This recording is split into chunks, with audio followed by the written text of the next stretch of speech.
मानसिक नपुंसकता और बांझपन।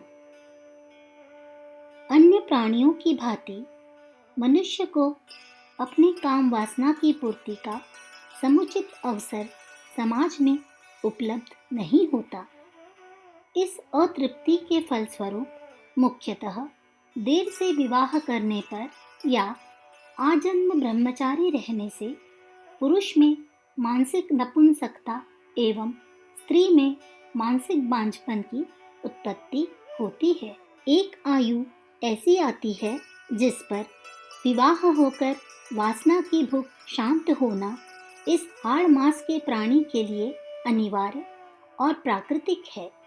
प्रकृति इस इच्छा की तृप्ति चाहती है तथा विभिन्न रूपों में प्रेम की भूख मिटाने का उपक्रम करती है। मानसिक नपुंसकता के कारण पुरुष वितराग हो जाता है, साधारण मनोरंजन में भी भाग नहीं लेता, स्त्रियों को घृणा तथा अनादर की दृष्टि से निरखता है, उनके संपर्क में नहीं आना चाहता, कभी कभी उनसे लड़ता झगड़ता गुस्सा होता है।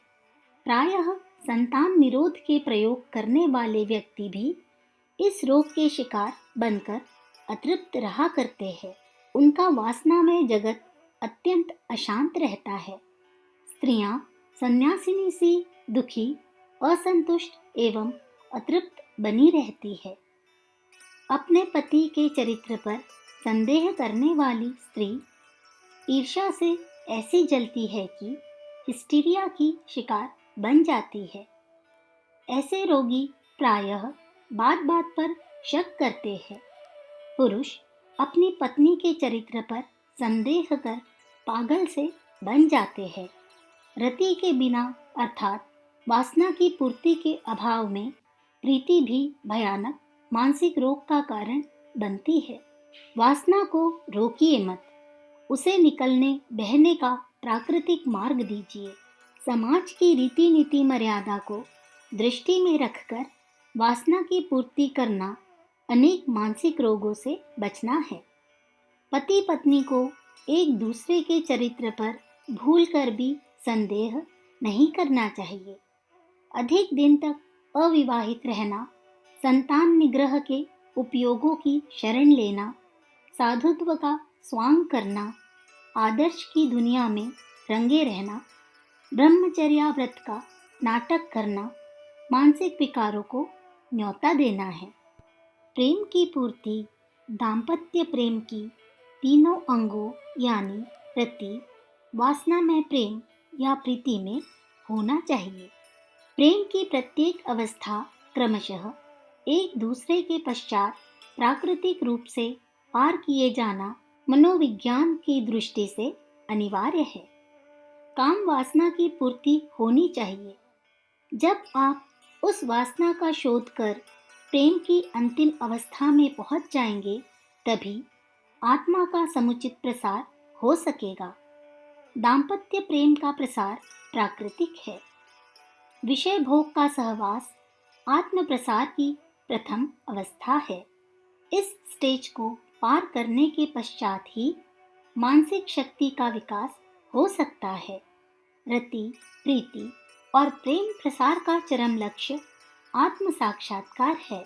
अतएव अपने प्रेममय जीवन में बड़े सावधान रहे। मनोभावों को कुचलिए नहीं। दलित मनोभाव सदैव प्रकाशन में लगे रहेंगे। प्रतिक्रिया स्वरूप या तो आप विक्षिप्त हो जाएंगे अथवा किसी अन्य मानसिक व्याधि के पंजे में पड़ेंगे। कभी कभी स्त्रियां काम वासना के दमन के कारण विक्षिप्त बन जाती है। ऐसी अवस्था में रेचन विधि का प्रयोग कीजिए। रेचन विधि क्या है? रेचन विधि छुपी हुई काम वासना को चेतना के समक्ष लाने की मनोवैज्ञानिक विधि है। जब चेतना के सम्मुख कोई गुप्त वृत्ति, दलित मनोभाव, वासना इत्यादि लाए जाते हैं तो वह इच्छा शक्ति के अधिकार में आ जाते हैं और फिर व्यक्त मन के द्वारा निराकरण किया जा सकता है। दलित मनोभावों का चेतन के समक्ष प्रकाशन होने से विक्षिप्तता दूर हो जाती है। मानसिक जगत किसी भी भावनाओं को कैद में नहीं रखना चाहता, वह तो पूर्ण मुक्ति, तादात्म्य संस्वरता चाहता है। अतएव स्थायी लाभ के लिए हमें चाहिए कि उस दलित मनोभाव से मित्रता करे और अपने कठोर दृष्टिकोण बदल दे, उसमें समन्वय कर ले। जब तक प्रत्येक कुचली हुई वासना चेतन और अचेतन मन से सामंजस्य स्थापित नहीं कर लेती, संपूर्ण रेचन नहीं हो सकता, न मानसिक व्यथा का अंत ही हो सकता है। हेडफील्ड साहब के अनुसार किसी वासना के दमन का ज्ञान कर लेना, उसे ठीक तरह समझ लेना भी मनोवैज्ञानिक प्रकाशन है। इससे भी सामंजस्य स्थापित हो सकता है। अखंड ज्योति, मार्च 1946, पृष्ठ संख्या 21-22।